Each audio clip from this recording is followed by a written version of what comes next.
Remember the 90s when the internet first blew our minds? Well, AI is doing the same thing today.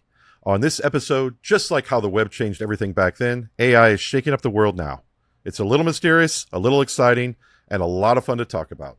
So buckle up and join us as we dive into this amazing tech adventure we call AI. Welcome to the show, where AI takes the floor. Lee and Rich on the mic. Welcome to the AI Guys podcast, where we make artificial intelligence easy and to understand for everyone. I'm your host, Lee Dixon, and as always, I'm joined by tech giant and resident black shirt owner, Rich Swire. I own more than one black shirt, Lee, so next time I'll put it in my notes for the next time around.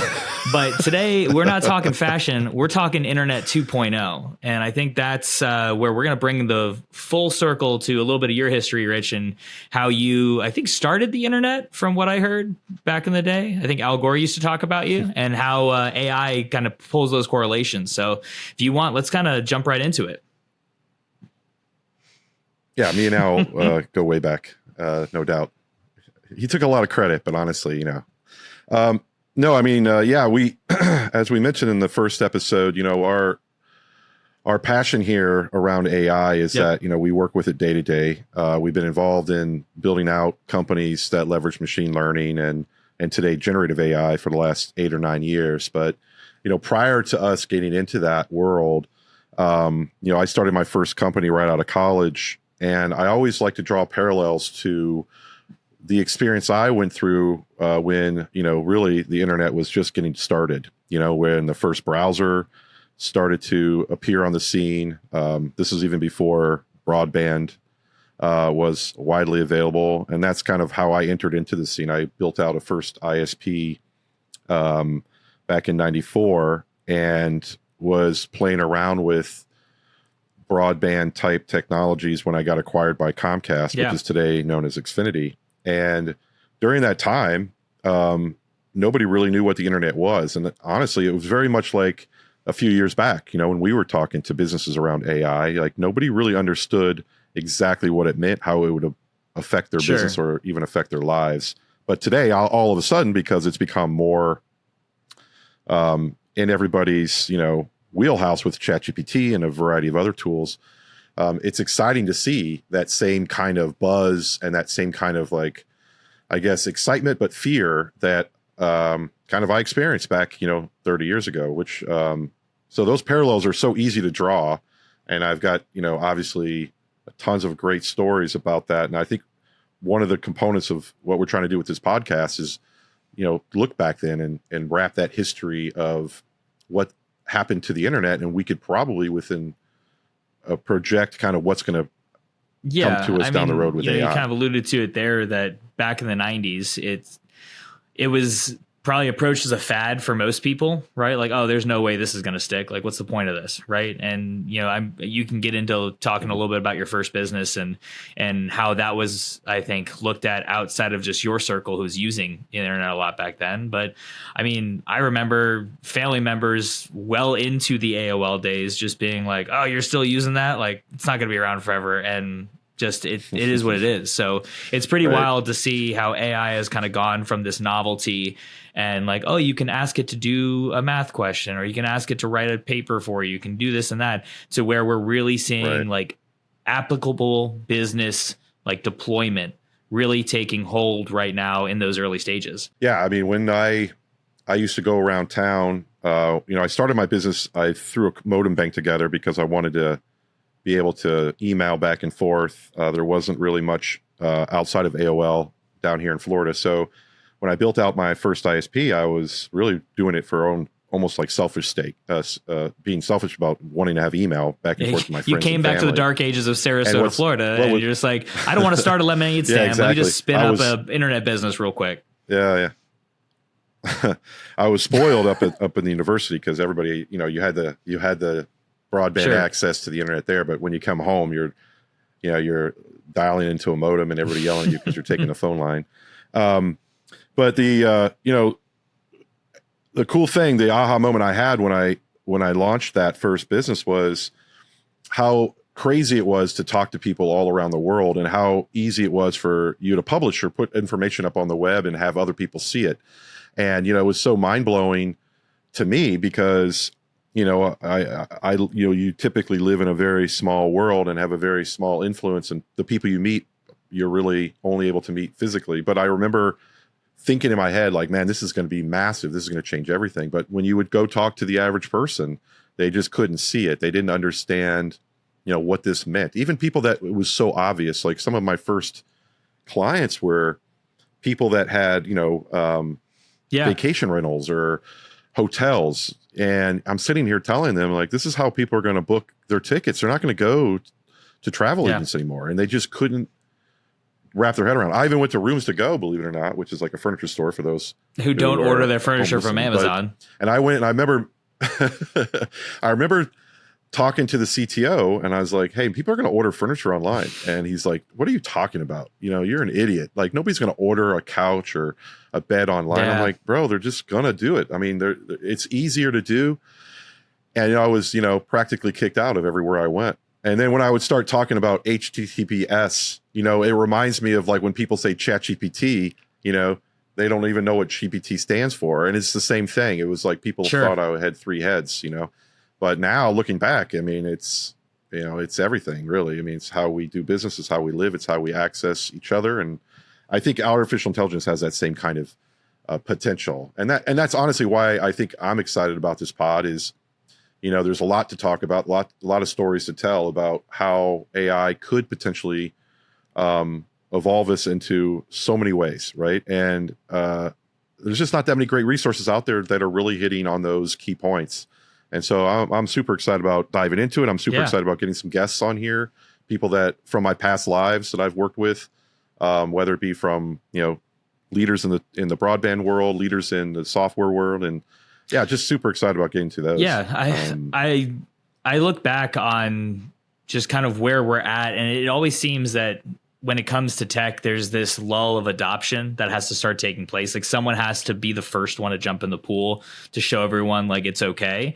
And I feel like you probably saw that back in the early stages of the internet as well, where businesses that normally wouldn't be just out as we see today, right?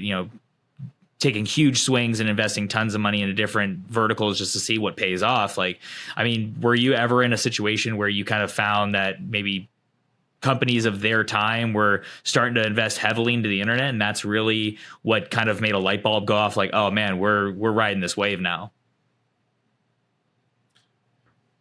Yeah, I mean, it was very similar to how out of nowhere suddenly, ChatGPT has 100 million downloads in 3 months, right? So I remember a few key points where even I was really young, coming out of college. I was only 21, and when I started my first business, I didn't really understand what to do or how business worked. Quite honestly, I just knew that the internet was going to be big because I saw my roommate talking to a girl across campus at University of Florida, and yeah, I'm sure you could picture it in your head, but he was 6'9", and he had a dirty white T-shirt, and for whatever reason he kept his computer in his closet because we had this very small dorm room. So we were both big guys. I'm 6'4" and he's 6'9", so it was like that was the only area that we could keep the computer in. And he was just typing away, talking to this girl across campus. And of course, if she could see him, like if there was such thing as webcam and all that stuff, back then, probably wouldn't have done as well. But he was Casanova on the keyboard. So I think when you look at that moment, I had that aha moment. Now fast forward, and I said I got to be in the internet business. This is huge. If you could talk to people anywhere, cross campus or across the world, if he can use it, anyone can. This is where I want to be. Exactly. If my roommate can somehow convince a girl to talk to him there's for money hours, to be made literally, there's money to be made here. So fast forward, when I launched the internet business, it was only about a year and a half before Comcast came knocking on my door saying, "Hey, we're building out a fiber network. We're going to be big on the internet. We want to bring broadband to the world, but we're cable guys. We have no idea what we're doing. We didn't understand how the internet works."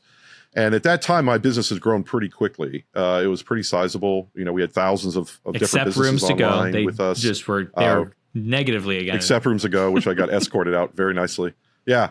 And but I was able to convince a few people, and and we had a lot of people on our service as well that and we started we started looking at kind of building out a little bit of a broadband. I wouldn't say broadband today. It was like a 56K modem, but if you were back then, you would say like that was pretty fast, because most people were on a 8 or 14K. Today, Sure. we're obviously in gigabit world, but long story, like as you start to fast forward only about a year, somebody's knocking on my door saying we're going to bring a megabit into the home, which is 100x what we currently had.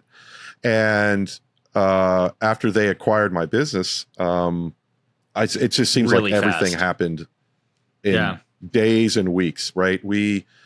I was part of the team that they flew out to Seattle to, which I didn't really realize at the time, but surprisingly was able to meet with Bill Gates with a series of other people who represented the telecom industry. And, a few days later, he put $1 billion into Comcast to accelerate the development of the broadband business, because he knew how important it was to Microsoft to grow their business. And the reason I mention that is it kind of reflects upon what they did with OpenAI, right? They, ChatGPT and OpenAI, they were kind of around, and when they kind of stumbled onto their product and really needed that support to accelerate it, Microsoft put a few billion to them as well. And I kind of parallel that all the time. Is like these big giants of tech are looking for this to grow faster and to be implemented faster, so they can make more money deploying their solutions. And once that happens, that's like an inflection point where once the big guys start to see this as not just about investing in a company, a lot of people misunderstand that. They didn't really invest in OpenAI. They invested in the idea of accelerating AI in general. Like maybe they'll benefit from that investment, but really what they cared most about was we got to get AI out. It's got to get in more hands. It's got to get permeating through as many things as possible. So, and now you're seeing Google, Facebook, Apple, all the big guys. And remember, we didn't have these guys back in the day. Microsoft was really the only sizable software business that was really, really looking at internet as a huge potential. And but now we have this massive tech industry that is going to accelerate even more. That makes me think, and again, knowing you for as long as I have, I've heard a handful of these stories before, and I'm sure we'll hear some that I haven't in deeper context and all of that. But you kind of just touched on something there that I think is important. The internet comes around and you're at the forefront of it from like a hardware perspective, right? Hey, I know how to get this out there, and you guys want to do it bigger and better. So yeah, let's figure it out. Then making it accessible in homes. I mean, you mentioned to me once about meeting Mark Andreessen from Netscape, back then, like having this kind of browser functionality. And that to me kind of feels a little bit like how ChatGPT was treated over the last couple of years, right? Is just like this, hey, here's a way to now access the internet. Here's a way to get in there and actually experience it. And ChatGPT, I think, was that, kind of kids' gloves version of that with the AI. Would you agree with that? Absolutely. I mean, I think ChatGPT is like the browser, right? That we experienced back in the 90s, right? So prior to the browser, then I'm really going to talk about things that probably nobody even knows existed. That's going to be like 95% of the podcast anyways, so we're all right with that. Yeah, right, exactly. Yeah. Hey, this little thing cables. You spun around on a wheel. So I was 40 then. It's like, come on, Rich. Back to your chair. Exactly. Yeah. So, but before the browser, most of what I was working with on the internet was a thing called Usenets, which is kind of like today's Reddit. Where it was just essentially just these little rooms that you would go in and chat and create comments and basically kind of it's Twitter, like it's early stages of forums and just that kind of stuff. Yeah, absolutely, yeah. But it was a specific protocol. This was before the hypertext was kind of a thing, and then when they came out with hypertext or HTML, or kind of what we use it, today is what the internet really is just a bunch of links. There was all these other ways you would use to communicate it. And then when with Mark Andreessen, he came out of the University of Illinois. He invented Netscape kind of in college, really kind of as a project. And he launched this browser, which really was kind of mind blowing, which was he was kind of first to market with kind of taking this new standard that was delivered, HTML, and create an interface for it, software for it. And it was like they were one of the first. They went public in '96, and they were one of the first big IPOs. They're kind of the That whole trigger tech that piece. started this massive .com. Yeah. So I remember meeting Mark out in the Valley. It's a funny story. So Comcast, it was a series of events, but they basically said, we're going to invest some money in this company called At Home because they is run by this guy, Milo, who built out the AT&T network. And I was like, all right. And you say, you're going to go out there, you're going to meet Milo, and you're going to basically help us put together the system that's going to deploy our Comcast broadband to 60 cities. And Milo's going to worry about the back end and you're going to worry about the front end. And so basically the concern was, because this was like the unanswered question that nobody could really answer, is what happens when you turn on a megabit of access to, 30, 40 million what homes? stress does that cause somewhere? Nobody could really, because nobody really had any usage data, I mean, and also there was assumptions that, okay, what happens if they start downloading, MPEG, which really wasn't MPEG files back then, but it was like, what happens if they start downloading, AVI files? Like there wasn't that much compression happening too. So they had me on that element as well. So anyway, I went out to the Valley. I was meeting with Milo and setting up shop there with talking more about how do we get broadband. But then I asked these obvious questions, even to the CEO of Comcast at the time. I was like, well, how are we going to deploy these cable modems if nobody has Ethernet cards? They're like, what the hell are you talking about? And right. And then At Home was working with Netscape because they were kind of actually right there in near each other in the Valley. And they had started working on an At Home browser, which really was just a skin of Netscape browser. So I had to go meet with Mark around that time as well, who at that point in time, Netscape was pretty big. They had like 90% of the browser market share, not too dissimilar to ChatGPT. So to draw that metaphor that you were talking about, everybody's talking about ChatGPT and how big they are and how they dominate first mover advantage and how everybody's using it.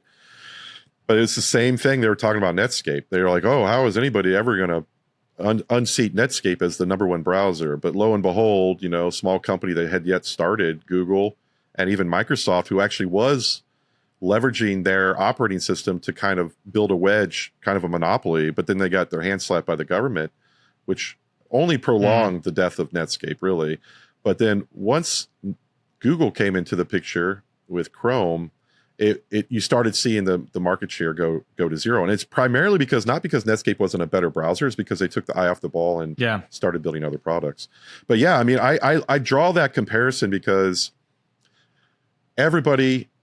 once everybody puts their intent on a new target, which at the time the internet was kind of a secondary target for Microsoft, and it was only a target for a handful of startups. Nobody was really, that was an incumbent, was looking at it. But once all entrepreneurs started looking at the internet as the place to invest and build, overnight, that's the magic of, I guess, of innovation and of technology, is that overnight you started to see it like scale and become a serious a market. And I think AI that's kind of where we are today. We both kind of connected, and you had started up a business that focused on machine learning, at the time, and that kind of evolved in the early stages of AI and how to apply it into really kind of where we are with LLMs now. Would you agree with that?